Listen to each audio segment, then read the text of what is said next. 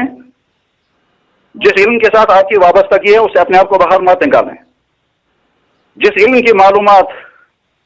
نہ ہوں اس میں انسان دخل نہیں دیا کرتا۔ شریعت کا معاملہ بہت زیادہ نازک ہے، یہ نہیں ہو سکتا کہ کوئی آدمی اٹھ کر کے کچھ بھی دین کی تشریح کرنے لگے، اور دین کے جو ذمہ دار علماء ہیں ان کی ذمہ داری ہے کہ وہ دین کی چوکیداری کریں اور دین کی حفاظت کا کام کریں، اور وہ اس طرح کی تحریفات کو سنتے رہیں گے اور اس پر حرف شکایت زبان پر نہیں لائیں گے۔ علاقے کے تمام علماء کو چاہیے کہ اگر انصاف سے ملاقات ہو تو ان کو سمجھائیں نرمی سے کہ تم نے جو کچھ کہا ہے اس کہنے کے متعلق اسلام کے معتبر ماخذ سے معلومات کر لیں کہ خدا نہ خواستہ آپ کی صورتحال کچھ اور تو نہیں ہو گئی ہے۔ اس فیسٹیول میں کیا کیا ہوا ہوگا اور کس طرح سے معاشی ترقی کے دروازے کھلے ہوں گے، اور معاشی ترقی کے علاوہ دوسرے کیا کیا پروگرام وہاں ہوئے ہوں گے، اس میں شریعت اسلامیہ کی کتنے احکام کی خلاف ورزی ہوئی ہوگی، اس کا تعلق مسلمانوں کے ساتھ ہے۔ دوسری کمیونٹیوں کے متعلق ہمیں نہ کچھ کہنا ہے، نہ ہمارا منصب ہے، نہ ذمہ داری ہے۔ البتہ مسلمان یہ سوچیں کہ معاشی ترقی کے عنوان پر کہیں اپنے اس اسلامی کلچر اور علاقائی تہذیب کو وہ ختم تو نہیں کر رہے ہیں۔ کسی دوسرے کلچر کو اپنانے کے معنی یہ ہوتے ہیں کہ اپنا وہ کلچر جس کی بنیاد حیا اور پاک دامنی پر ہے، جس کی بنیاد محبت اور ترحم پر ہے، جس کی بنیاد بھائی چارگی پر ہے، جس کی بنیاد عدم استحصال پر ہے، اس کے بجائے وہ دوسری سوچ، کچھ دوسرے رنگا رنگ پروگرام اور کچھ دوسرے نقشے سامنے آ جائیں گے۔ بہرحال بے شمار علماء کے اصرار پر اور خود اپنی دینی ذمہ داری سمجھتے ہوئے میں نے ہمدردانہ طور پر یہ چند کلمات عرض کیے ہیں۔ اللہ سے دعا ہے کہ یہ چند جملے کسی کی دل شکنی کا ذریعہ نہ بنے، بلکہ ہدایت پر واپس آنے اور اپنی غلطی کے محسوس کرنے اور جہاں درستگی کی ضرورت ہے وہاں درستگی کرنے کی توفیق نصیب ہو، اور علاقے کے تمام مسلمانوں کو، خاص طور پر علماء کو اور ائمہ کو اور مساجد کے منتظمین کو، چاہے وہ اوقاف کمیٹیوں کی شکل میں ہوں اور چاہے وہ سیرت کمیٹیوں کی شکل میں، چاہے وہ بزنس مین ہوں یا تعلیمی اداروں سے وابستہ ہوں، چاہے وہ ریٹائرڈ افسران ہوں اور چاہے وہ کسی بھی شعبے سے وابستہ ہوں، اپنی دینی حس اور دینی غیرت کو ملحوظ خاطر رکھیں اور اس کے تقاضوں کو بھی سمجھیں، اور اسی کے ساتھ میڈیا سے وابستہ جو نوجوان ہیں وہاں بند کر کے ہر چیز کو اپریشیٹ کرنے کے مزاج کو بدلیں اور دیکھیں کس چیز کے اندر کیا فائدے ہیں اور کیا نقصانات ہیں۔ علاقے کے اندر معاشی ترقی کے دروازے کھلیں، ہر شخص کی خواہش ہے کہ ہونا چاہیے اور لاجون ہونا چاہیے۔ اگر بال بدری میں سیاحتی سرگرمیاں ہوتی ہیں اور اس کے نتیجے میں اس علاقے کے لوگوں کے لیے معاش کے اچھے دروازے کھلتے ہیں اور بے روزگاروں کو اچھا روزگار ملتا ہے، بہت اچھی بات ہے، بہت ہی اچھی بات ہے۔ لیکن قرآن اور حدیث کی تحریف کر کے اور خود ہی آیتیں جوڑ کر کے اور اس طرح سے وہ کہہ کر جو ہے نہیں، یہ روش قابل اصلاح ہے۔ بس انہی منتشر عرضداشتوں کے ساتھ میں علاقے کے تمام لوگوں کے لیے اپنے تمام بھائیوں سے درخواست کروں گا کہ اللہ کے لوگوں کے ایمان، اخلاق، معاش اور صحت اور تمام ظاہری اور باطنی،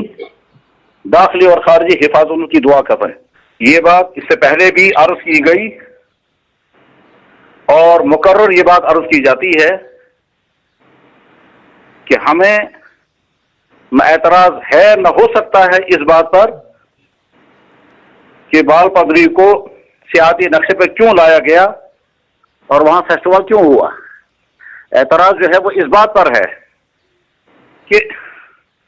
شریعت اسلامیہ کی نصوص کو غلط تشریح کے ساتھ اس پر منطبق کیا جا رہا ہے۔ اس لیے